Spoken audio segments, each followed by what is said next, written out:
హల్లెలూయా. దేవుని నామానికి మహిమ కలుగును గాక. టీచర్ గారు చదివిన ఈ వాక్య భాగాన్ని గురించి మనం ఆలోచన చేస్తున్నప్పుడు ఈ మత్తయి సువార్త 1వ అధ్యాయంలో 18వ వచనం నుండి 25వ వచనం వరకు మనం చదివాం. ఇక్కడ చూసిన దేవుని మాటలను కానీ మనం చూస్తున్నట్లయితే యేసుక్రీస్తు జనన విధం ఎట్లనగా అని రాయబడుతూ, ఆయన తల్లి అయిన మరియ యోసేపునకు ప్రదానము చేయబడిన తర్వాత వారేకము కాకమునుపు ఆమె పరిశుద్ధాత్మ వలన గర్భవతిగా ఉండెను. ఆమె భర్త అయిన యోసేపు నీతిమంతుడయ్యుండి ఆమెను అవమానపరచనొల్లక రహస్యంగా ఆమెను వెడనాడ ఉద్దేశించను. ఇప్పటి వరకు క్రిస్మస్ సందర్భంగా గడిచిన వారాలలో మనం మొట్టమొదట ఎలిజబెత్ జకరియాలను గురించి ఆలోచన చేశాం. వారి వారి వ్యక్తిత్వాలు, వారి వారి భక్తి జీవితం మనం ఆలోచన చేస్తూ వచ్చాం. వారితో పాటే మరియ యొక్క భక్తి జీవితాన్ని గురించి కూడా మనం ఆలోచన చేస్తూ వచ్చాం, ధ్యానం చేస్తూ వచ్చాం. ఇదే సమయంలో మరి మరియ భర్త అయిన యోసేపును గురించి కూడా మనం కొన్ని విషయాలు నేర్చుకోవలసిన వారమై ఉన్నాం. దేవునికి స్తోత్రం. యోసేపు మరి దావీదు వంశానికి చెందినవాడు. దేవునికి స్తోత్రం. ముఖ్యంగా ఇక్కడ యోసేపును యేసుక్రీస్తు జనన విధం ఎట్లనగా అని మొదలుపెట్టి ఇక్కడ మనం చూస్తున్నట్లయితే మరి మరియా యోసేపులకు ప్రదానము చేయబడిందట. వాళ్ళకి ఎంగేజ్మెంట్ అయింది. సాధారణంగా యూదుల యొక్క సాంప్రదాయంలో, యూదుల యొక్క పద్ధతిలో ఎంగేజ్మెంట్ అయిన ఏడాది తర్వాత వాళ్ళకి వివాహం అవుతుంట. ఇంచుమించు 1 సంవత్సరం వారు మరి ఎంగేజ్మెంట్ అయిన తర్వాత వారి వివాహం జరుగుద్ది వారికి అని కొంతమంది బైబిల్ పండితులు చెప్పారు. అయితే వారికి ఏ విధమైన శారీరక సంబంధం లేకుండానే ఇంతలోనే మరియ గర్భవతి అనే సంగతి యోసేపు చెవినబడింది. మీరు సాధారణంగా లోకంలో జరుగుతున్న పరిస్థితిని గురించి ఆలోచన చేయండి. ఎంగేజ్మెంట్ అయిన తర్వాత ఆమె గర్భవతి అని తెలిస్తే ఆ భర్త హృదయం ఎలా ఉంటుంది, లేదా ఆ అమ్మాయి తల్లిదండ్రుల యొక్క పరిస్థితి ఏమిటి, సమాజంలో మరి ఏ విధమైన పరిస్థితులు ఉంటాయో ఒక్కసారి మీరు ఆలోచన చేయండి. అయితే మరియ ఏ విధమైన పాపము చేయలేదు. ఎందుకంటే మనం ఇంతకు ముందే వాక్యంలో చదివినట్లు గాబ్రియేలు దేవదూతను మరియ అడిగింది, నేను పురుషుని ఎరుగని దాననే, ఇది ఎలాగూ జరుగును అని అడిగినప్పుడు పరిశుద్ధాత్మ నీ మీదికి వచ్చును, సర్వోన్నతుని శక్తి నిన్ను కమ్ముకును, పుట్టబో శిశువు పరిశుద్ధుడై దేవుని కుమారుడు అని పిలువబడతాడు అని చెప్పింది. ఆ సంగతి అంతా మరియమ్మకు అర్థమైంది. మరి యోసేపుకు అర్థం కాలేదు కదా. మరియమ్మతో దేవదూత వివరంగా చెప్పింది కాబట్టి ఇది దేవుని ఏర్పాటే, ఇది దేవుని చిత్తమే, ఇది దేవుని ప్రణాళికే. కనుక దేవుని చిత్తం చేయడం కోసం నేను ఏ నిందనైనా మోయడానికి సిద్ధమే. సమాజం నన్ను కూర్చి నీచంగా చూసిన, సమాజం నన్ను అవమానించిన, ఎవరికి ఈ విషయం అర్థమైనా అర్థం కాకపోయినా దేవుడు నాకు బహు వివరంగా తన దూత ద్వారా సమాచారాన్ని తెలియచేశాడు. కాబట్టి దేవుని చిత్తం నెరవేర్చడానికి నిందలైన, అవమానములైన, దూషణలైన, అవహేళనలైన దేనికైనా నేను సిద్ధమే. దైవ చిత్తం చేస్తున్నాను అనే సంతృప్తి కోసం, ఈ గొప్ప భాగ్యాన్ని దేవుడు నాకు ఇస్తున్నాడు అనే ఆనందం కోసం, దేనికోసమైనా నేను సిద్ధమే అని మరియకు స్పష్టత ఉంది. కాబట్టి మరి నిర్ణయించుకుంది. కానీ మరియను వివాహం చేసుకోబోయే యోసేపు ఆమె గర్భవతి అని తెలిసినప్పుడు ఆ యవనస్తుడి యొక్క స్థితి ఎలా ఉంటుందో, ఒక రకంగా కోపం వస్తుంది, ఒక రకంగా ఆవేశం వస్తుంది, ఉగ్రత కట్టలు తెంచుకునే పరిస్థితి కదా. సాధ్యమైనంత వరకు ఆ కుటుంబాన్ని నలుగురిలోకి లాగి ఎంత మోసం చేశారు వీళ్ళు, ఎంత చెడిపోయిన ఆమెను నాకు కట్టాలనే ప్రయత్నం చేశారు కదా, నమ్మక ద్రోహం కదా ఇది అని చెప్పి అని అంటారు. నాకు తెలిసిన ఒక కుటుంబంలో ఒక సహోదరుడికి వివాహమైన ఇది చెప్పుకోవడానికి చాలా బాధాకర విషయం. వివాహమైన 3వ రోజున అమ్మాయికి వాంతులై ఆరోగ్యం బాగాలేదు. వెంటనే హాస్పిటల్కి తీసుకెళ్తే ఆమె ప్రెగ్నెంట్ అని చెప్పారు. ఏమిటి అని నిలదీస్తే విషయం ఏంటో అర్థమైన తర్వాత ఇంకా ఆ రోజు మొదలుకొని ఇక వెంటనే ఆ భార్యను విడిచిపెట్టేశాడు. ఎందుకంటే అది లోకంలో అది అత్యంత భయంకరమైన విషయం. గట్టిగా నిలదీస్తే విషయాలు మొత్తం బయటపడిన తర్వాత ఇక మరెన్నడూ కూడా ఇక ఆమెతో సంబంధం కలిగి ఉండడానికి కానీ ఆమెను చేరదీసుకోవడానికి కానీ ఏమాత్రం ఇష్టపడలేదు. ఎందుకంటే అది అత్యంత నీచమైన విషయం, అది అత్యంత అసహ్యకరమైన కార్యం. కానీ సృష్టిలో జరిగిన ఏకైక లోకస్తులకు అర్థం కాని ఒక వింత లేక దైవ చిత్తానుసారమైన కార్యం ఏనాడో ప్రవక్త అయిన యెషయా మరి 6వ అధ్యాయంలో ప్రవచించాడు. చూడండి, యెషయా గ్రంథం 6వ అధ్యాయం.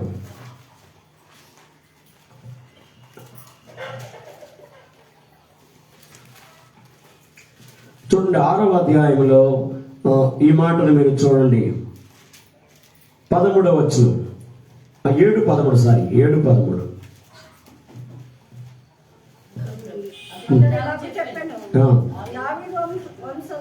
దావీదు వంశస్థులారా వినుడి, మనుషులను విసిగించుట చాలదని నా దేవుని కూడా విసిగించురా. కాబట్టి ప్రభువు తానే ఒక సూచన మీకు చూపును, ఆలకించుడి. కన్యక గర్భవతి అయి కుమారుని కని అతనికి ఇమ్మానుయేలును పేరు పెట్టు. చాలు, దేవునికి స్తోత్రం. ప్రవక్త అయిన మరి ఇక్కడ మనం చూస్తున్నట్టు యెషయా ప్రవచిస్తూ ఉన్నాడు. బహు స్పష్టంగా ఆయన ప్రవచిస్తున్నాడు. ఏమని ప్రవచిస్తున్నాడంటే కన్యక గర్భవతి అయి కుమారుని కంటది. దేవునికి స్తోత్రం. అతనికి ఇమ్మానుయేలును పేరు పెట్టుదురు. ఎవరైనా ఊహించగలరా? ఏ పాపము ఎరుగని కన్యక, ఏ తప్పు చేయని కన్యక. అంటే సృష్టి ధర్మం ప్రకారం అయితే ఖచ్చితంగా స్త్రీ పురుషుల కలయిక వలనే సంతానం కలుగుతుంది, అది సృష్టి ధర్మం. కానీ ప్రకృతికి విరుద్ధంగా ఎవరి ఊహకు అందని విధంగా కన్యక ఏమవుతుందట, గర్భవతి ఏం చేస్తే కుమారుని కంటది. ఆయనకి ఏమని పేరు పెడతారట? ఇమ్మానుయేలు అని పేరు పెడతారు అని ప్రవక్త ద్వారా దేవుడు ప్రవచింపజేశాడు. నేను గత కాలంలోనే చెప్పినట్లు ఏదేనులోనే దేవునికి ప్రణాళిక ఉంది. ఆమె సంతానం వస్తుంది, ఆయన వస్తాడు, నిన్ను తల మీద కొడతాడని సర్పముతో చెప్పాడు. ముందే జ్ఞాపకం చేసినట్లు మోషే నా వంటి ఒక ప్రవక్తను దేవుడు మీ కొరకు పుట్టిస్తాడు అని కూడా సెలవిచ్చాడు. దేవునికి స్తోత్రం. ఇంతకుముందు యెషయా ప్రవచనాలు ఆయా గృహాల్లో మనం చదివాం. యెషయ మొద్దు నుండి చిగురు పుట్టును అనే మాటను కూడా మనం చూసాం.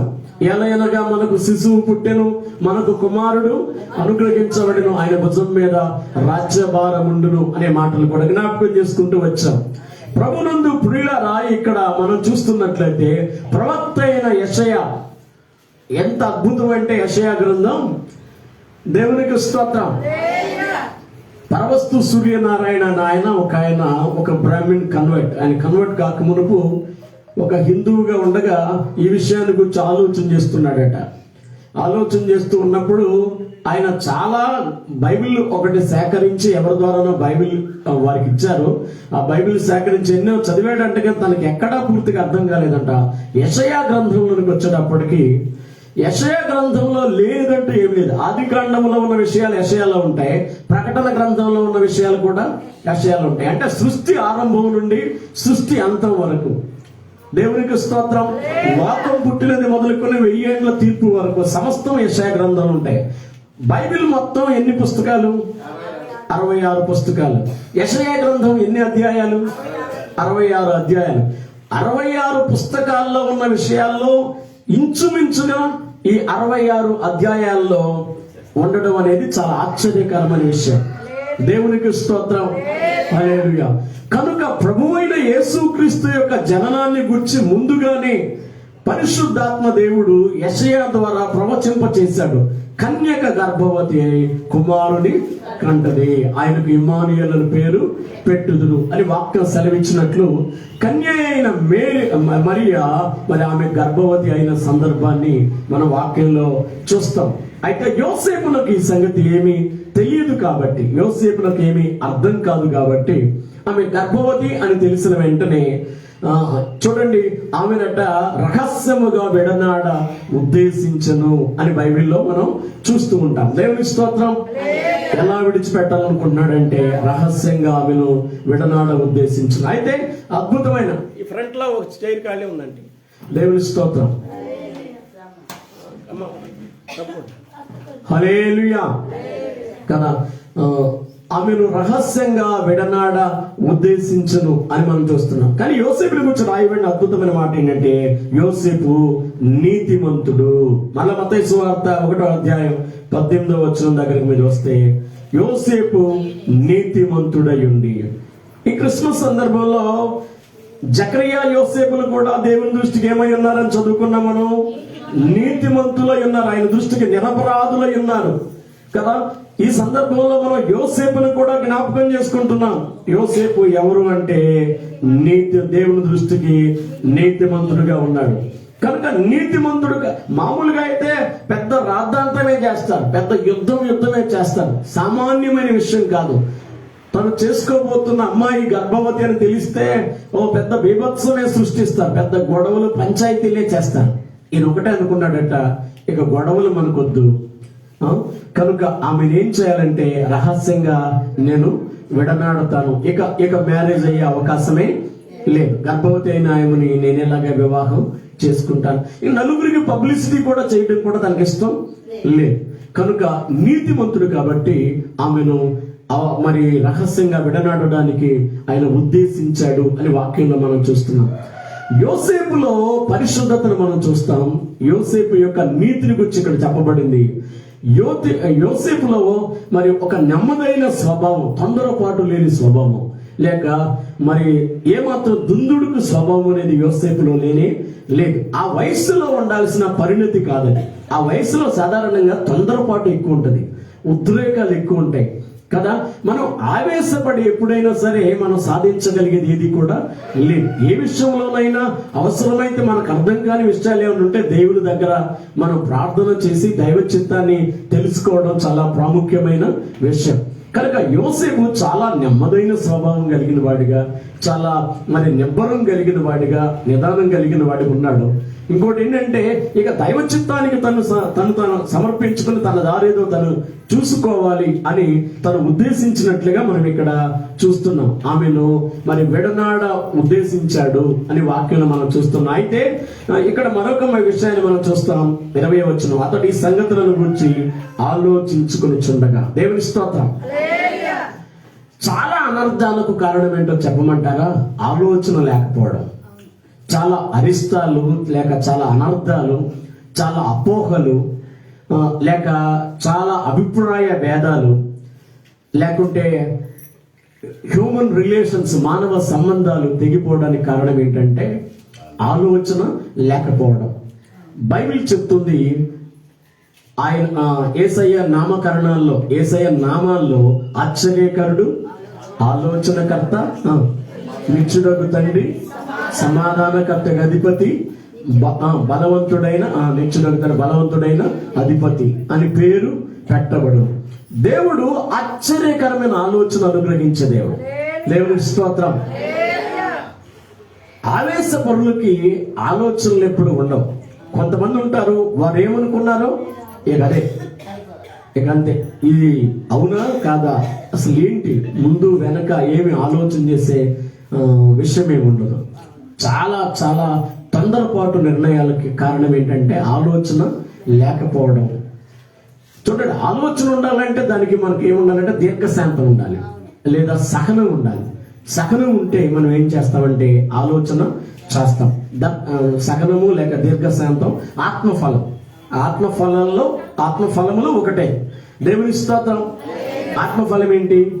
ప్రేమ, సంతోషము, సమాధానము, దీర్ఘశాంతము, దయాళుత్వము, మంచితనము, విశ్వాసము, ఆశా నిగ్రహం, సాత్వికము, ఆశా నిగ్రహం. దేవుని స్తోత్రం. హల్లెలూయా. కనుక ప్రభువునందు ప్రియులారా, కనుక మనం మన జీవితంలో ఎప్పుడైనా ఏ విషయంలోనైనా సరే, ఒకవేళ నిన్ను బాధించే విషయాలున్నా, నిన్ను కృంగదీసే విషయాలున్నా, నిన్ను ఇబ్బంది పెట్టే విషయాలున్నా, ఆవేశంగా నువ్వు ఒక మాట మాట్లాడడానికి ముందు ఒక 2-3 సార్లు ఆలోచన చేసుకోవడం మంచిది. ఇదంటారే, కాలు జారిన తీసుకోవచ్చు కానీ నోరు జారితే తీసుకోలేము. దేవునికి స్తోత్రం. ఒక దైవ సేవకుడు గురించి ఒక సంఘస్థురాలంట రకరకాలుగా వారికి వీరికి చెప్పిందండి. తను అసలు విషయం ఏంటని అడగలేదు, అడగకుండా తనకి ఏమనిపించిందో అది చెప్పేసింది. అందరికి రకరకాలుగా చెప్పింది. చెప్పిన తర్వాత ఈమె చెప్పిందంతా రాంగ్ అనే సంగతి ఆమెకి తర్వాత తెలిసింది. అటు తిరిగి ఆ దైవ సేవకుడు వరకు వచ్చింది ఆ విషయం. అంటే ఆమె ఏమని ప్రచారం చేస్తుందో, ఏమని చెప్తుందో ఆయన దగ్గరకు వచ్చింది. తల్లిగా ఆమె పేరు సువార్తమ్మ గారు.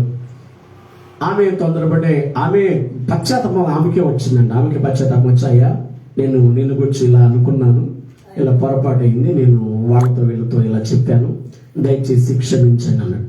అమ్మ, క్షమించడం పెద్ద విషయం కాదు, తప్పనిసరిగా క్షమిస్తాను, అయితే నేను ఓ పని చెప్తాను, ఆ పని చేయమన్నాడంట. దేవుని స్తోత్రం. అయితే ఒక దిండు, కాటన్ దిండు ఒకటి ఇచ్చి, దీనిలో ఉన్న ఆ దిండు ఓపెన్ చేసి ఆ కాటన్ దూది ఏదైతుందో ఆ ఊరంతా చల్లుకు రమ్మన్నాడట, వీధులన్నీ చల్లుకు రమ్మన్నాడు. ఎందుకయ్యా అని అడిగిందండి. నేను చెప్పిన పని చేయమ్మన్నట్ట. మొత్తం కాటన్ అంతా చల్లుకుంటా ఆ వీధులన్నీ తిరిగి వచ్చిందంట. తర్వాత అన్నాడంట, అమ్మ అదంతా ఏరుకు రమ్మన్నాడు. దేవుని స్తోత్రం. చల్లటం అయితే ఈజీనే, పారేసిన కాటన్ మొత్తం ఏరుకు రావడం అంత తెలియదు. అంత కష్టమమ్మా నువ్వు చేసింది, అయినా పర్వాలేదు. దేవుని స్తోత్రం. అంటే నువ్వు ఈజీగా అలా ప్రచారం చేయగలిగావు, కానీ నువ్వు చేసిన ప్రచారాన్ని మరలా అది బయటికి తీసేయడం అనేది, నువ్వు సత్యం ఏంటో తెలియకుండా, అసలు ఆలోచన లేకుండా, ఇది అవునా కాదా అని ఏమాత్రం కూడా తెలియకుండా నీ ఇష్టం వచ్చినట్టు నువ్వు ప్రచారం చేశావు. కానీ దాన్ని సరి చేయడం అంత సాధ్యం. ఇంకొక ఆయన ఏం కొన్నాడంట, ఇట్లాగే ఏదో చేసి సరి అంటే గోడకు ఒక మేకు కొట్టమన్నాడంట. మేకు కొట్టాడంట. మేకు కొట్టిన తర్వాత సరే ఆ మేకు లాగేమన్నాడంట. కటింగ్ బ్లేడ్ పెట్టి లాగేశారు మేకు. దేవుని స్తోత్రం. సరే, నువ్వు కొట్టిన మేకు తీసావు అంటే నువ్వు వేసిన నింద తీసావు, కానీ అక్కడున్న హోలు మాత్రం ఆ హోలు అలాగే ఉంటది. దేవుని స్తోత్రం. మన జీవితంలో ఎప్పుడైనా ఎవరిని గుర్చైనా తప్పుగా మాట్లాడాలంటే అది నిజమా కాదా అనేది 1-2 సార్లు ఆలోచించాలి. ఎవరిని గుర్చైనా సరే కదా. చెడు వార్తలు, అసలు లేని వార్తలు పుట్టించకూడదు అని బైబిల్ చెప్తుంది. దేవుని స్తోత్రం. అయితే యోసేపు ఇక్కడ గర్భవతి అని తెలిసిన విషయమే, అయినా కానీ తను ఎంత నిమ్మళం కలిగి ఉన్నాడంటే, ఎంత నిభాయించుకున్నాడంటే, ఎంత తమాయించుకున్నాడంటే, అది ఆవేశపడే వయసు, ఉడుకు రక్తం కలిగిన వయసు, యవనస్తుడు. ఎంత మోసం ఇది! 100 ఏళ్ల జీవితం కలిగి ఉండాలి, జీవితాంతం నాతో కాపురం చేయాల్సిన ఆమె గర్భవతి. ఆ తల్లిదండ్రులు ఎలాంటి వాళ్ళు, వాళ్ళ పెంపకం ఎలాంటిది, లేక అసలు కొంతమంది అసలు ఊరోళ్ళు ఎలాంటి వాళ్ళు, ఇంత చేస్తారా అంటే ఇద్దరిదే ఒకటే ఊర్లేండి, అందుకే ఆ ఊరోళ్ళు అని ఎలా అంటారు. దేవునికి స్తోత్రం. గలిలయలో నజరేతు కనుక ఆ విధంగా ఆ నజరేతులో కాపురం ఉన్నారు వాళ్ళు. సరే, దేవుని స్తోత్రం. కనుక ప్రియులారా, ఆవేశపడలేదు కానీ యోసేపు తన వయసుకు మించి ఆలోచన చేశాడు. ఈ సంగతులను గురించి ఆలోచించుకొనుచుండగా ఏ రాద్ధాంతం చేయకుండా తను ఆలోచన చేస్తున్నాడు. దేవునికి స్తోత్రం. దేవుడు ఆలోచనకర్త అండి. ఎవరండి ఆయన? ఆలోచనకర్త. ఆవేశపరులకి ఆలోచనలు ఉండవు. ఆవేశం వల్ల అనర్థాలు వస్తాయి, ఆలోచన వల్ల సమస్యలు చాలా సులువుగా పరిష్కారం అవుతాయి. దేవునికి స్తోత్రం. అది ఎక్కడైనా కావచ్చు, అది అన్నదమ్ముల మధ్య సంబంధం కావచ్చు, అక్క చెల్లెల మధ్య సంబంధం కావచ్చు, ఇరుగు పొరుగు మధ్య ఉన్న పరిస్థితులు కావచ్చు, లేదా భార్యాభర్తల మధ్య ఉన్న పరిస్థితులు, తల్లిదండ్రులకి బిడ్డలకి మధ్య ఉన్న పరిస్థితులు కావచ్చు. ఎప్పుడైనా ఆవేశం తగ్గించుకుంటే మంచి పరిష్కారాలే మనకి దొరుకుతాయి. ఆవేశాలు మనుషుల్ని దూరం చేస్తాయి, ఆలోచనలు మనుషుల్ని ఐక్యపరుస్తాయి. దేవునికి స్తోత్రం. దేవుని స్తోత్రం. అదే నెగిటివ్ థింకింగ్, పాజిటివ్ థింకింగ్ అంటారు కదా, పాజిటివ్ థింకింగ్. దేవుని స్తోత్రం కదా. ముఖ్యంగా మన హ్యూమన్ నేచర్స్ లో ఎమోషన్స్ ఎక్కువగానే ఉంటాయి, కానీ డివైన్ నేచర్ ఎప్పుడైతే దైవిక స్వభావం మనకు ఉంటుందో, దేవుడు లాగా ఆలోచించడం, దేవుడు లాగా ఎప్పుడైతే ప్రేయర్ఫుల్ లైఫ్ మన దగ్గర ఉంటుందో ఈ లక్షణాలు ఆటోమేటిక్ గా మన జీవితంలోనికి వస్తూ ఉంటాయి. దేవునికి స్తోత్రం. హల్లెలూయా. కనుక ఇక్కడ చూస్తుంటే ఆలోచించుకొనుచుండగా అని మనం వాక్యంలో చూస్తాం. ఆలోచించుకుంటుంటే దేవుడే ఆన్సర్ ఇస్తున్నాడు ఎలా జరిగిందనేది. ఇదిగో ప్రభు మత్తయి సువార్త 1వ అధ్యాయం 20వ వచనం. అతడు ఈ సంగతి గురించి ఆలోచించుకొనుచుండగా ఇదిగో ప్రభువు దూత స్వప్నమందు అతనికి ప్రత్యక్షమై, దావీదు కుమారుడైన యోసేపు, నీ భార్య అయిన మరియను చేర్చుకొనుటకు భయపడకుము, ఆమె గర్భము ధరించినది పరిశుద్ధాత్మ వలన కలిగినది. దేవునికి స్తోత్రం కదా. ఇతను లోపల ఏమి మదన పడుతున్నాడు ఆలోచన చేస్తూ తెలియదు, కానీ పరిశుద్ధాత్మ దేవుడు లేక దేవదూతను తండ్రి అయిన దేవుడు పంపించాడు, గాబ్రియేల్ అనే దేవదూతను. చూడండి, దావీదు కుమారుడు అయిన యోసేపు, నీ భార్య అయిన మరియను చేర్చుకోవడానికి నీవు భయపడొద్దు. నేను ఎలాగ ఆమెను చేర్చుకోగలను, ఎలాగ ఆమెను వివాహం చేసుకోగలను, ఆమెతో ఎలాగ కాపురం చేయగలను, ఈ నిందను నేను ఎలా మోయగలను, ఈ అవమానాన్ని నేను ఎలా తట్టుకోగలను అని అంటే, యోసేపు నీ భార్యను మరియను చేర్చుకోవడానికి నీవు భయపడొద్దు. ఆమె నీవు అనుకున్నట్టు ఆమె గర్భవతే, కానీ ఆమె ఏ తప్పు కూడా చేయలేదు, పరిశుద్ధాత్మ వలన కలిగినది. నీకు ఇంకా అర్థం కాలేదా? యెషయా ప్రవచించాడు, ఇదిగో కన్యక గర్భవతి అయి కుమారుని కనును, ఆయనకి ఇమ్మానుయేలు అని పేరు పెట్టుదురు. దేవునికి స్తోత్రం. కనుక ఈ దైవికమైన సంగతిని గురించి నీవు ఆలోచన కలిగి ఉండు. దేవునికి స్తోత్రం. దేవుడు చక్కటి ఆయనకున్న సమస్యకు చక్కటి పరిష్కారాన్ని దేవుడు ఇక్కడ చూపిస్తూ ఉన్నాడు. అయితే దానికి కొంత వెల చెల్లించాల్సి వస్తుంది. వెల చెల్లించడం అంటే డబ్బులు కాదు.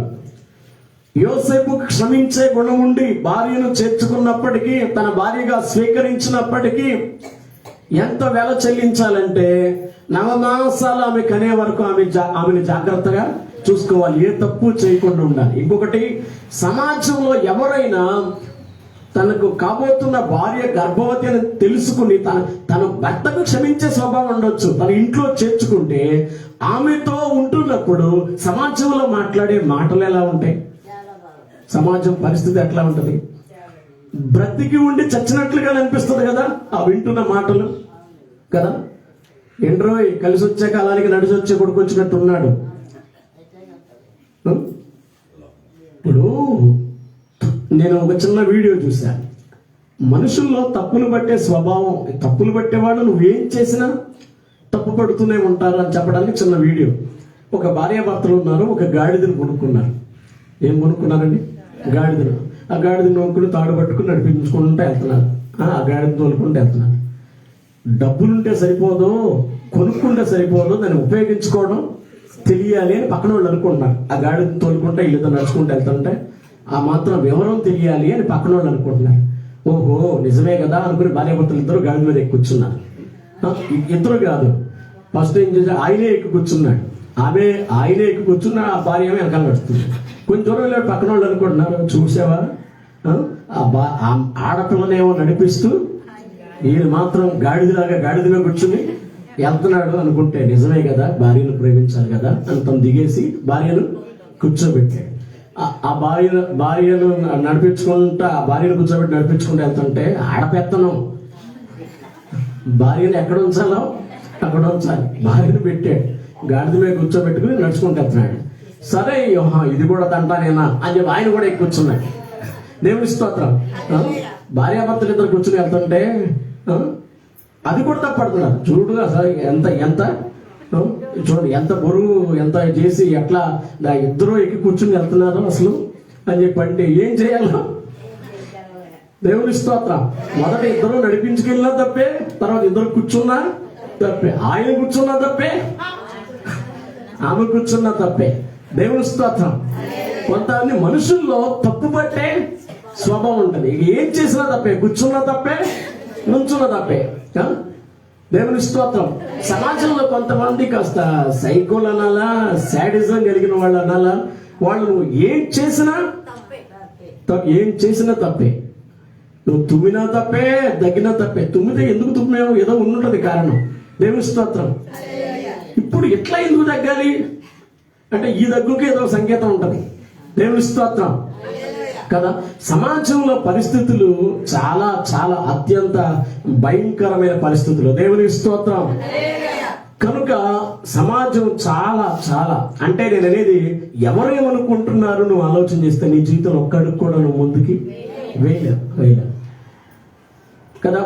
యోసేపు దైవ చిత్తం చేయాలనుకుంటున్నాడు. దైవ చిత్తం చేయడం అంత ఈజీ కాదని గుర్తుపెట్టుకోండి. స్పష్టంగా నీకు దేవుని మాట ఉండుండొచ్చు, స్పష్టంగా దేవుడు నీతో మాట్లాడుండొచ్చు, దేవుడు చెప్పిందే నువ్వు చేస్తా ఉండొచ్చు, దేవుడు చెప్పిన పద్ధతిలో నువ్వు నడుస్తూ ఉండొచ్చు. కానీ దైవ చిత్తం చేయటం అనేది అంత ఈజీ కాదు ఈ లోకంలో. దేవుని చిత్తం చేయటం మరియకు ఈజీనా లేక యోసేపులకు ఈజీనా? దేవుని స్తోత్రం. ఇప్పుడు ఎవరో ఒకరు ఉన్నారండి, చాలా కాలం పిల్లలు లేరు, 7 సంవత్సరాలు ఎంతో పిల్లలు లేరు. 7 సంవత్సరాలు అంటే పెద్ద ఇదేం కాదు. బన్నబాస్ గారి చర్చిలో, మరి అక్కడ గుండుపాలెంలో చిరంజీవి గారి చర్చిలో 22 సంవత్సరాల తర్వాత దేవుడు 22 సంవత్సరాల పిల్లలు లేరు. వాళ్ళకి 22 సంవత్సరాల తర్వాత పాపనిచ్చాడు దేవుడు. దేవుని స్తోత్రం.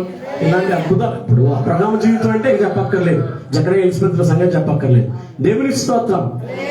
ఇప్పుడు దేవుడు కనికరించి వాడు ఉపవాస ప్రార్థనలు భార్యాభర్తలు ఎంతో దేవుని సన్నిధిలో మొరపెట్టుకోగా 7 సంవత్సరాల తర్వాత, ఎందుకు మన కుసుమకి 9 సంవత్సరాల తర్వాత పుట్టాడు బాబు. దేవుని స్తోత్రం. రాత్రి మనతో తిరిగింది కదా కుసుమకి 9 ఏళ్ల తర్వాత బిడ్డ. దేవుని స్తోత్రం. సరే నేను అనేది ఆ 7 సంవత్సరాల తర్వాత అంటే నన్నే నాకు తెలిసిన వాళ్ళని అడుగుతున్నారు, అదేదో ఇంజక్షన్ చేయించారంట కదయ్యా, అదేదో చేయించారంట కయ్యా. అసలు నిజానికి అటువంటి ఏమి వాళ్ళు చేయలేదు. మామూలుగా దేవుడు 7 సంవత్సరాల తర్వాత చాలా న్యాచురల్ గానే ముందు బాబునిచ్చాడు, తర్వాత పాపనిచ్చాడు. వాళ్ళకి తెలిసిన వాళ్ళు వాళ్ళ కుటుంబాల్లో నన్ను అడుగుతున్నారు, ఏదో చేయించాడంటగా, ఏదో రకంగా కలిగిందంటగా అని.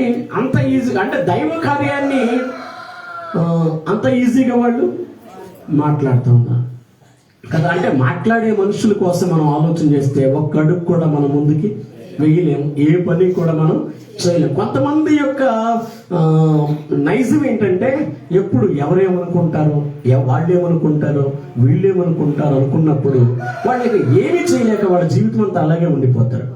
దేవుని స్తోత్రం. కనుక తప్పు పట్టేవాడు, నేను ముందు చెప్పినట్టు నువ్వు ఏమి చేసినా తప్పు పడతారు. నీవు దేవుని చిత్తం చేస్తున్నాననే స్పష్టమైన గ్రహింపు ఉంటే ఎవరేమనుకున్నప్పటికీ దైవ చిత్తానుసారంగానే, అది దైవ చిత్తానుసారమైన పని అయినప్పుడు నువ్వు దేవుల్లో ముందుకు సాగిపోయే ప్రయత్నం చేయాలి. దేవునికి స్తోత్రం. కనుక యోసేపుకి ఇప్పుడు స్పష్టంగా దేవుని సమాచారం వచ్చింది. యోసేపు ఎస్ నువ్వు అనుకున్నట్టు ఆమె ప్రెగ్నెంటే, దేవుని స్తోత్రం, ఆమె గర్భవతే. కానీ నువ్వు ఆలోచన చేస్తున్నట్టుగా ఆమె ఏ విధమైన చెడు క్రియలు చేయలేదు, ఆమె ఏ తప్పు చేయలేదు.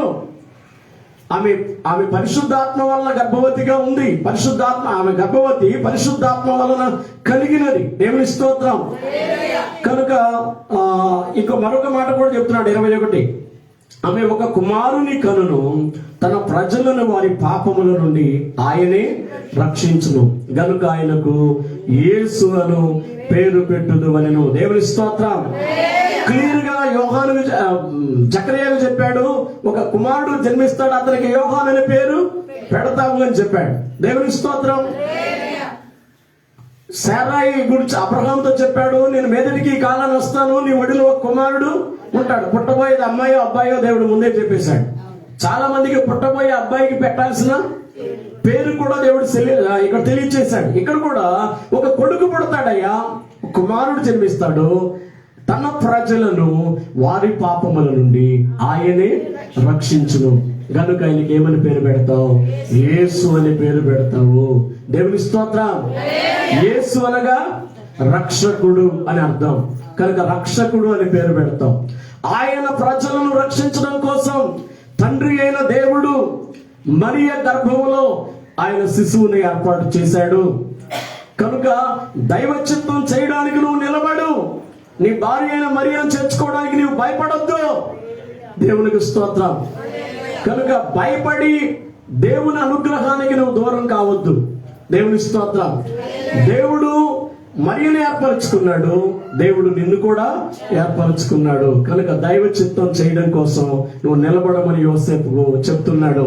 తన ప్రజలను వారి పాపము నుండి ఆయనే రక్షించును. ప్రభు అయిన యేసుక్రీస్తు ఎందుకు ఈ లోకానికి వచ్చాడంటే తన ప్రజలను రక్షించడం కోసం.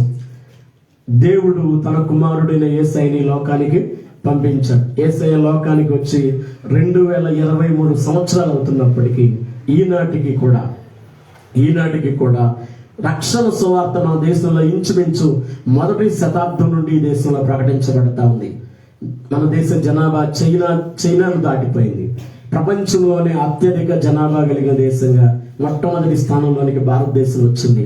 కానీ భారతదేశంలో క్రైస్తవుల జనాభా కొన్ని సంవత్సరాలుగా అధికారికంగా 2% దాటి వెళ్ళడం లేదు. అలానే క్రైస్తవులు మార్పు చెందలేదంటే ఖచ్చితంగా చెందారు. అధికారికంగా తక్కువ ఉన్నారు కానీ అనధికారికంగా ఎక్కువగానే ఉన్నారు. అయినప్పటికీ కూడా ఇంకా మన కుటుంబాల్లోనే రక్షణ లేని వారు ఎంతో మంది ఉన్నారు. మన చుట్టూ ఉన్న సమాజంలో రక్షణ లేని వారు ఎంతో మంది. మనకంటే ఎన్నో వందల సంవత్సరాల తర్వాత వెనకబడిన అమెరికా, కనుగొన్న అమెరికా, మొన్న కదా కనుగొన్నది అమెరికా. ఎంత 1600 ఇప్పుడు. దేవుని స్తోత్రం కదా. అంటే మనకంటే చాలా వెనకగా వెళ్ళిన దేశాలు, సువార్త వెళ్ళిన దేశాలు, అవి దేశాలే క్రైస్తవ దేశాలుగా, అలానే వాళ్ళంతా క్రైస్తవులుగా భక్తులు వర్ధిల్లుతున్నారని కాదు కానీ అవి క్రైస్తవ దేశాలుగా పిలువబడుతున్నాయి. మనకంటే వెనకాల వెళ్ళిన సువార్త ఇంగ్లాండ్కి, మనకంటే వెనకాల వెళ్ళిన సువార్త అమెరికాకి, అవి మనకంటే చాలా వెనకాల కనుగొన్న దేశాలవి. దేవునికి స్తోత్రం. కానీ ప్రియులారా, తన ప్రియ శిష్యుడైన తోమా ఈ దేశంలోనికి వచ్చాడు. ఈ దేశపు నేల మీద నడిచాడు. ఈ దేశంలో సువార్త ప్రకటించాడు. దేవునికి స్తోత్రం. సువార్త ఈ దేశంలోనే తన రక్తాన్ని చిందించాడు. ఈ దేశంలోనే క్రీస్తు కొరకు హతసాక్షిగా తోమా మారిపోయాడు. కానీ ఇంకా భారతదేశం క్రైస్తవ దేశంగా మార్పు చెందలేదు. అంటే మతం కాదు, నేను ఇక్కడ మతాన్ని మతం మారడం కోసం కాదు, కానీ రక్షకుని మన దేశ ప్రజలు ఇంకా గుర్తించలేదు. ఇది అత్యంత విచారకరమైన విషయం. దేవుని స్తోత్రం. సంఘాలు పెరుగుతున్నాయి కానీ సంఘాల్లో విశ్వాసులు చర్చెస్ పెరుగుతున్నాయి కానీ చర్చెస్ లో విశ్వాసులు పెరగట్లేదు. అదేంటండి, సతీష్ కుమార్ గారికి 1,00,000 మంది వస్తున్నారు కదా, 1,50,000 మంది వస్తున్నారు కదా, లేదా మరొక చర్చిలో ఇన్ని వేల మంది వస్తున్నారు కదా మీరు అనొచ్చు. మీరు జాగ్రత్తగా కానీ పరిశీలిస్తే వాళ్ళంతా అన్యులుగా ఉండి మార్పు చెందిన వాళ్ళు కాదు. నేను విన్న సమాచారం ఏంటంటే సతీష్ కుమార్ గారి చర్చికి దరిదాపులో ఉన్న 150 సంఘాలు ఖాళీ అయిపోయినాయి. ఆ ఖాళీ అయిపోయి ఎక్కడికి వచ్చారు? 150 నుండి 200 సంఘాలు మొత్తం ఈ కార్పొరేట్ చర్చిలోకి వచ్చినాయి. చర్చెస్ ఖాళీ అయిపోయాయి. అంటే ఇప్పుడు ఒకప్పుడు పల్లెటూరులోను టౌన్లోను అక్కడక్కడ వీధుల్లో చిన్న చిన్న కాన్వెంట్లు ఉన్నాయి. చిన్న కాన్వెంట్లు. ఆ కాన్వెంట్లోనే గత కాలంలో చదివేవాళ్ళు. కానీ ఆ తర్వాత పెద్ద పెద్ద కార్పొరేట్ స్కూల్స్ వచ్చినాయి.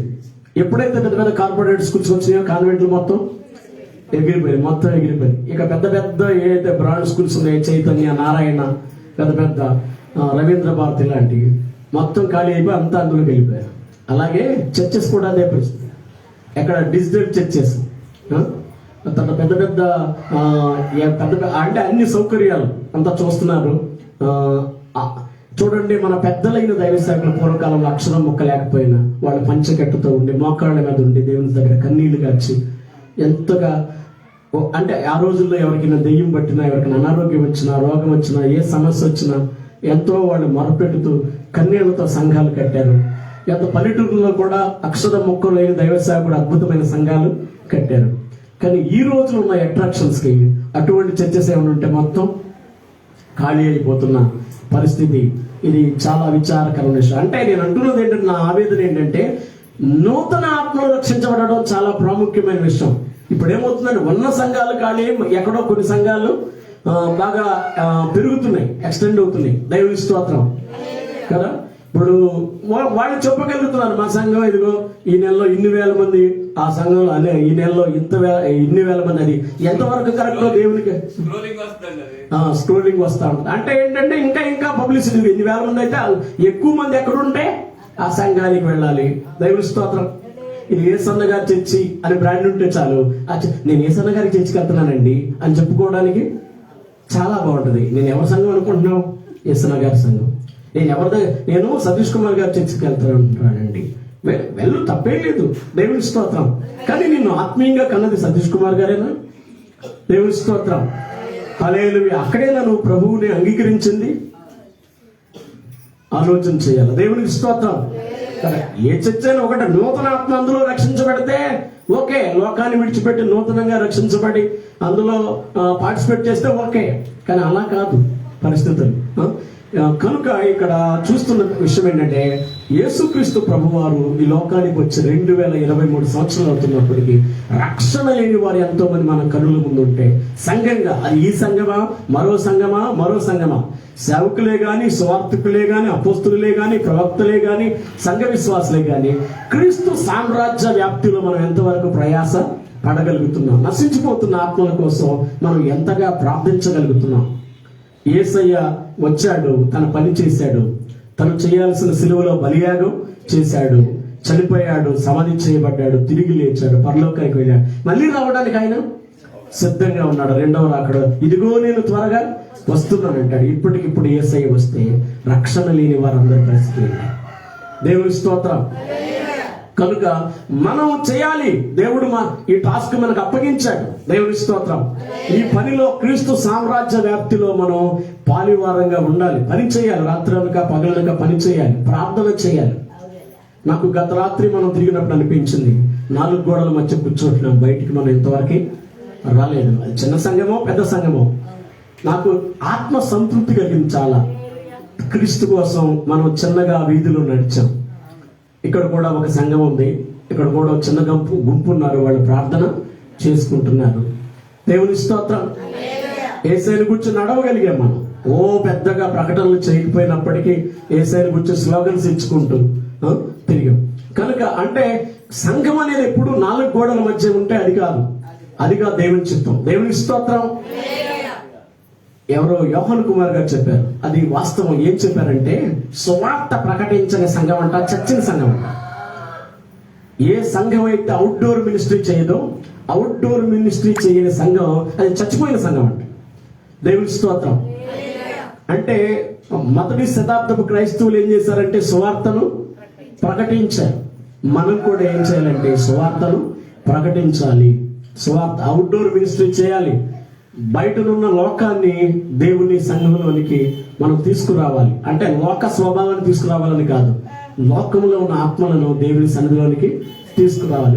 మీలో చాలా మంది వింటున్నట్టు ఇప్పుడు మినిస్ట్రీ ఎలా ఉందంటే, ఎవరో కష్టపడి చేపలు పడుతున్నారు, ఆ చేపలు పట్టిన బొట్లో ఎవరో గాలం వేస్తున్నారు.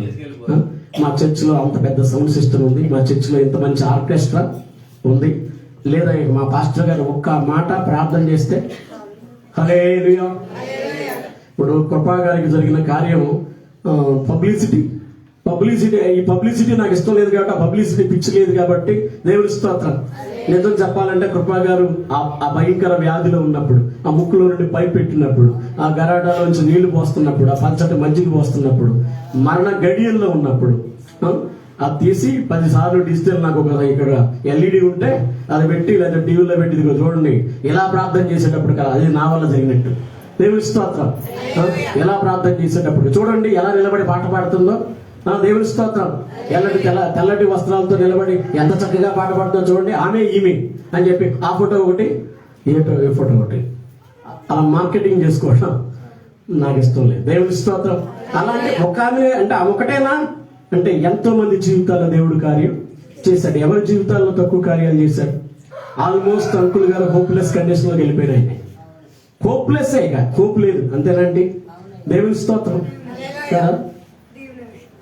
దీని విషయమైన దేవుని స్తోత్రం. ఎవరి విషయమైన అందరి విషయాలు ఎవరికి తగినట్టుగా దేవుడు వారి జీవితాల్లో కార్యాలు చేశాడు కదా. అద్భుత కార్యాలు ఎన్నో చేశాడు. ఇక దీవెనైతే కాళ్ళేం పనిచేయలేదాం, 2 కాళ్ళు పడిపోయినట్టే ఉంది. దేకినట్టే ఉన్నాం పరిస్థితి. కానీ దేవుడు ఎంత అద్భుతమైన కార్యాన్ని చేశాడు కదా. కానీ నేను అనేది మనం కాదు చేసింది కార్యం, నేను కాదు. కార్యం చేసింది ఎవరండి? దేవుడు. దేవుని స్తోత్రం. కనుక ప్రభునందు ప్రియులారా, నేను అంటున్నది ఏంటంటే మనం స్వార్థలో పాలిభాగస్థులమై ఉండాలి. దేవుని రాజ్య వ్యాప్తిలో మనం పాలిభాగస్థులమై ఉండాలి. యేసయ్య ఎందుకు జన్మించబోతున్నాడు అనేది యోసేపుకు దేవదూత చెప్తుంది. తన ప్రజలను వారి పాపముల నుండి ఆయనే రక్షించును. ప్రజలంతా పాపంలో ఉన్నారు. పాపం వల్ల వచ్చే జీతం మరణం. దేవుని స్తోత్రం. పాపం వల్ల వచ్చే జీతం ఏంటండి? మరణం. ఆ మరణాన్ని తప్పించడానికి ప్రభు అయిన యేసుక్రీస్తు లోకంలోనికి వచ్చి ఉన్నాడు కదా. పాపములను క్షమించే చూడండి స్థితి ఇంకెవరికి కూడా లేదు. ఆయన ఒక్కడే పాపములను క్షమించగలిగిన దేవుడు. పాపి కొరకు తన ప్రాణం పెట్టడానికి, పాపి కొరకు తన రక్తాన్ని చిందించడానికి ఆయన ఈ లోకంలోనికి వచ్చాడు కదా. కనుక ప్రజలను పాపముల నుండి ఆయన రక్షించడానికి వచ్చాడు అనే మాట, వస్తున్నాడు అనే మాట ఇక్కడ యోసేపుతో దేవదూత చెప్తుంది. తన ప్రజలు అంటే ఎవరి ప్రజలు? మనం 100వ కీర్తన ప్రకారం ఆయనే మనలను పుట్టించను. ఒకసారి చూడండి 100వ కీర్తన. ఆయనే మనలను పుట్టించను, మనము ఆయన వారము, ఆయన ప్రజలము, ఆయన మేము గొర్రెలము. 100వ కీర్తన చూడండి ఒకసారి. ఆయనే మనల్ని పుట్టించను, మనము ఆయన వారము, మనము ఆయన ప్రజలము, ఆయన మేపు గొర్రెలము. దేవుని స్తోత్రం. ఆయనే మనల్ని పుట్టించిన చోట బైబిల్ అడుగుతుంది, మనలను మనమే సృజించుకొనలేదు. అంటే మనల్ని మనం పుట్టించుకోలేదు. ఎవరు పుట్టించారంటే మనల్ని? దేవుడే. దేవుని స్తోత్రం. మనము దేవుని చేతి పని అయి ఉన్నాం. తన స్వహస్తాలతో ఆయన మనల్ని చేశాడు. భూమి ఆకాశాలు కలుగులుగా కంటే కలిగినేమో గాని, సూర్యచంద్ర నక్షత్రాలు కలుగులుగా కంటే కలిగినాయి గాని, వృక్షములు జలచరాలు కలుగులుగా కంటే కలిగినాయి గాని, నిన్ను నన్ను కలుగులుగా కాని అనలేదు. ఆదాము కలుగులుగా కాని అనలేదు. ఆయన స్వయంగా పనిచేశాడు. భూమి నుండి ఆవిరిని లేపాడు, మట్టిని తడిపాడు, మట్టిని పిసికాడు, మట్టిని రూపాన్ని చేశాడు. అంతేకాదు ఆ బొమ్మను చేసిన దేవుడు వదిలేదు కానీ నరుని నాసికారంధ్రాల్లో జీవవాయువును ఊదాడు. అంటే నీ ఉచ్ఛ్వాస నిశ్వాసలు ఎవరి చేతిలో ఉన్నాయి? దేవుని చేతిలో. నీ ఉచ్ఛ్వాస నిశ్వాసలు ఆయనే. ఆయన ఊదిన ఊపిరి నీలో ఉంది. ఆయన తిరిగి తీసుకున్నాడంటే ఇంకా మనం మళ్ళా మట్టిలోనికి వెళ్ళిపోతాం. దేవుని స్తోత్రం కదా. ఎవరో చెప్పారు, మన ఉచ్ఛ్వాస నిశ్వాసలను అంటే ఊపిరి విడవడం, ఊపిరి తీసుకోవడం జాగ్రత్తగా దగ్గరగా పెట్టి ముక్కు దగ్గర రికార్డ్ చేస్తే ఏసు ఏసు ఏసు ఏసు అని వస్తూ ఉంటుందంట. దేవుని స్తోత్రం. నేను ఎప్పుడు రికార్డ్ చేయలేదు, మీరు ఎప్పుడన్నా ఒక ప్రయత్నం చేస్తే చేయలేదు. దేవుని స్తోత్రం. జాగ్రత్త. ఏసు ఏసు ఏసు ఉచ్ఛ్వాస నిశ్వాసలు. దేవుని స్తోత్రం కదా. ఏసు ఏసు అనే శబ్దం వస్తుందంట కదా. కనుక మనము తన ప్రజలను అంటే మనం ఆయన ప్రజలం. ఆయన దేవుడో కాదో, ఆయన నీ దేవుడో కాదో నాకు తెలియదు. అంటే నేను ఎందుకు ఈ మాట అంటున్నానంటే, అందరూ ఆయన చేత సృజించబడ్డారు, కానీ అందరూ ఆయనను దేవునిగా అంగీకరించి ఉండకపోవచ్చు. కానీ నిజమేంటంటే ఆయన అందరినీ సృజించినవాడు. అందరూ ఆయన చేతి పని అయి ఉన్నారు. ఆయన అంటున్నాడు నా ప్రజలు అంటున్నాడు.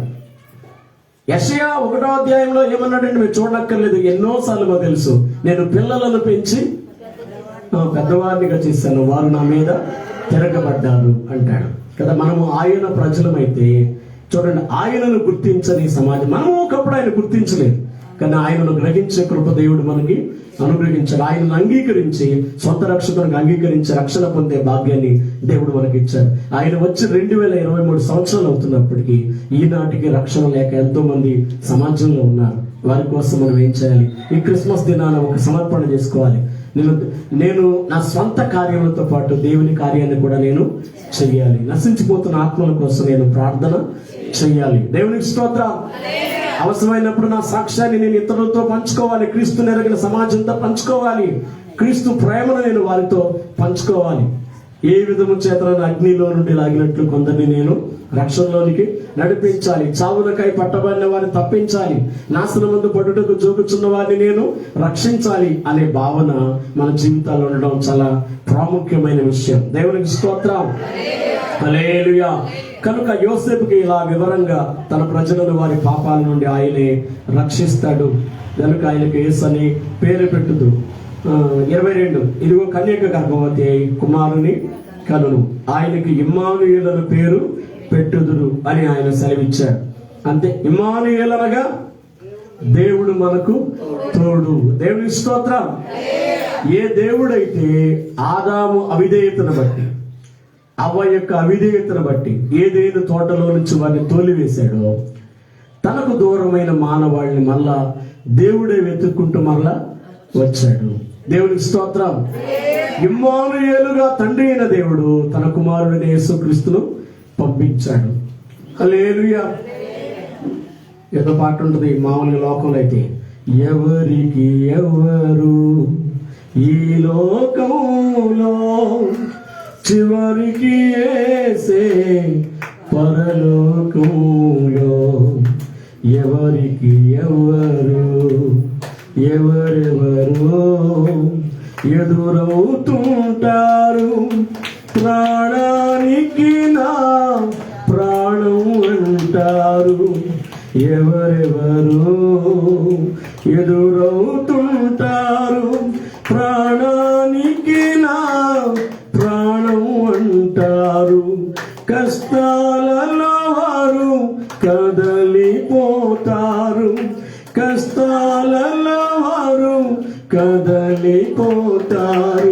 కరుణగల యేసు నీతో ఉంటాడు, కరుణగల యేసు నాతో ఉంటాడు, ఎవరికి ఎవరు ఈ లోకంలో చివరికి యేసే పరలోకంలో. హల్లెలూయా. కదా, మానవులకు తోడుగా ఉండడం కోసం ఆయన ఈ లోకంలోనికి వచ్చాడు. ఆయన అబ్రహాముకు తోడుగా ఉన్నాడు, ఇస్సాకుకు తోడుగా ఉన్నాడు, యాకోబుకు తోడుగా ఉన్నాడు, యోసేపుకు తోడుగా ఉన్నాడు, అగ్నిగుండంలో షడ్రక మేషకు అబేద్నెగోలకు తోడుగా ఉన్నాడు, సింహాల గుహలో దానియేలుకి తోడుగున్నాడు. ఆయన ఇప్పుడు నిత్యము నీతో ఉండడం కోసం, ఆయన తోడుగా ఉండడం కోసం ఈ లోకంలోనికి వచ్చాడు. దేవునికి స్తోత్రం. హల్లెలూయా. కనుక చూడండి, నీతో నడవడం కోసం, ఆయన నీకు సహాయం చేయడం కోసం నిన్ను వెతుక్కుంటూ ఆయన లోకానికి వచ్చాడు. పాపులను వెదకి రక్షించుటకు క్రీస్తు యేసు ఈ లోకమునకు వచ్చిన వాక్యం నమ్మదగినది. 1 తిమోతి పత్రిక 1:18 చూడండి. 1:18 1 తిమోతి పత్రిక.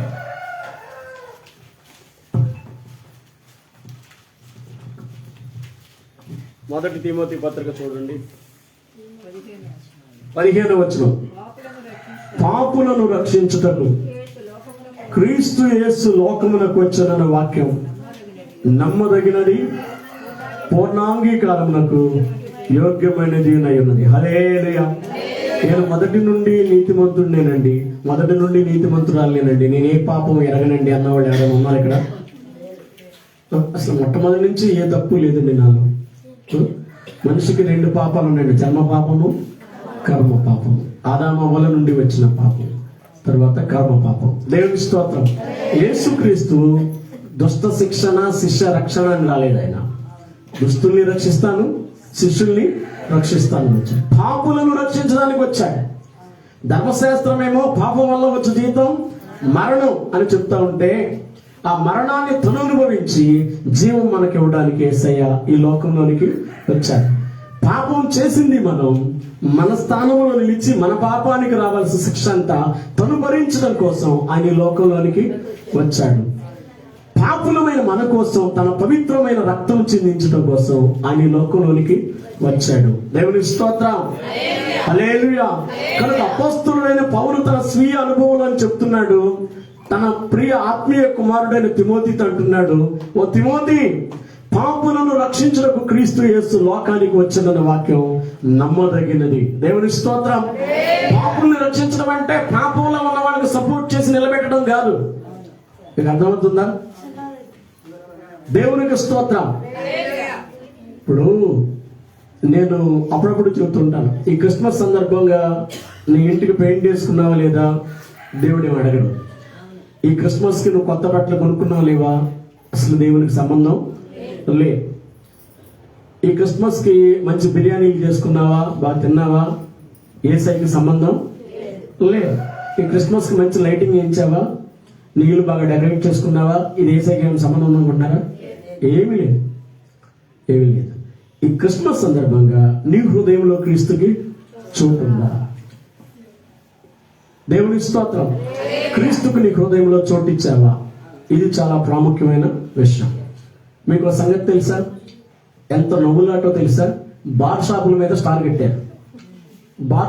బార్ల దగ్గర స్టార్ కట్టారు. క్రిస్మస్ సందర్భంగా బాగా అమ్ముతారు వాళ్ళు. దేవుని స్తోత్రం. బారుల దగ్గర స్టార్ కట్టారండి.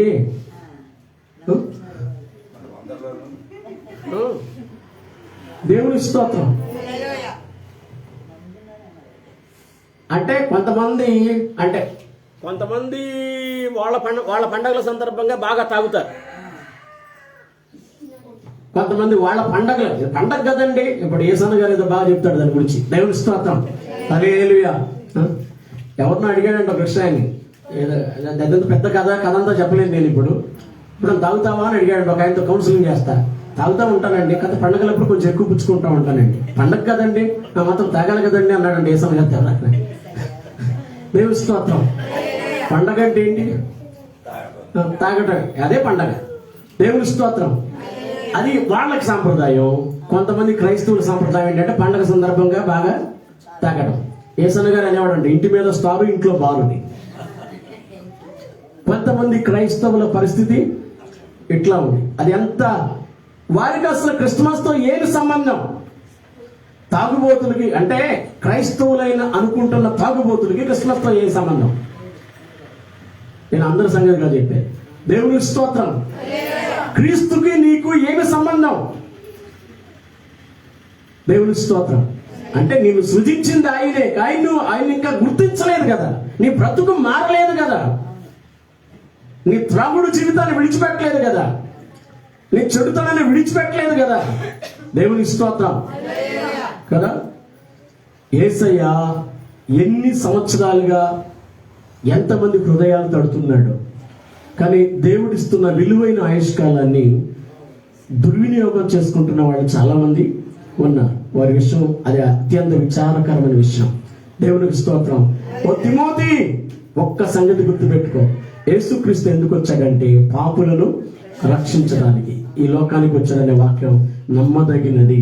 పూర్ణాంగీకారానికి అంటే పూర్తిగా అంగీకరించడానికి అది యోగ్యమైనది అంటూ తన స్వీయ సాక్ష్యాన్ని చెప్పాడు. నేను పూర్వము దోషకుడను, హింసకుడను, హానికారుడను.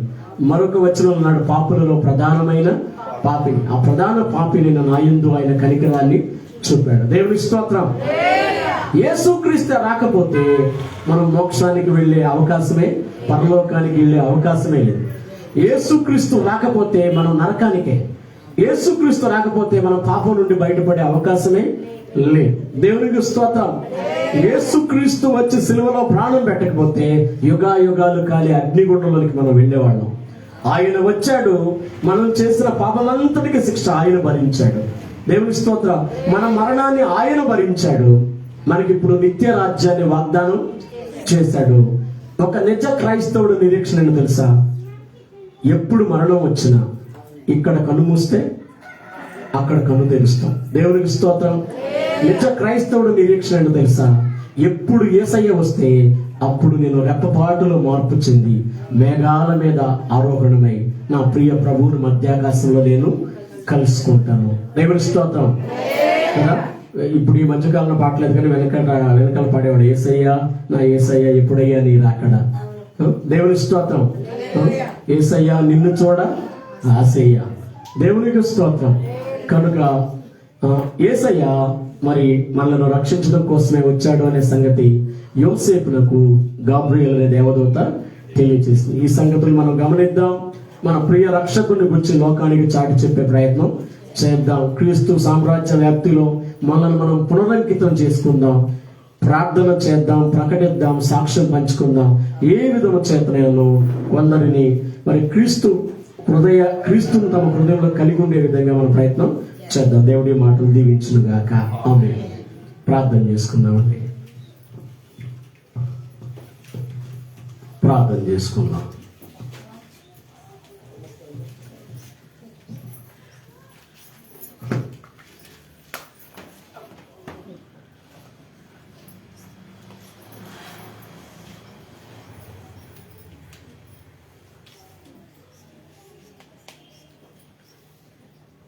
అంకుల్ గారు ప్రార్థన చేయండి.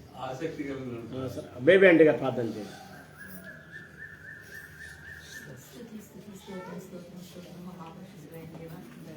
జీవంలో రాజాని బంగారు పాదములు లేని కోటాను కోట్ల వందనాలు గడిచిన కాలం అంతా కూడా ప్రభు ఆయన, మరి ఈ సంవత్సరం ఆది నుంచి కూడా ప్రభు ఆయన, ఆఖరి చివరి మాసం వరకు కూడా ప్రభు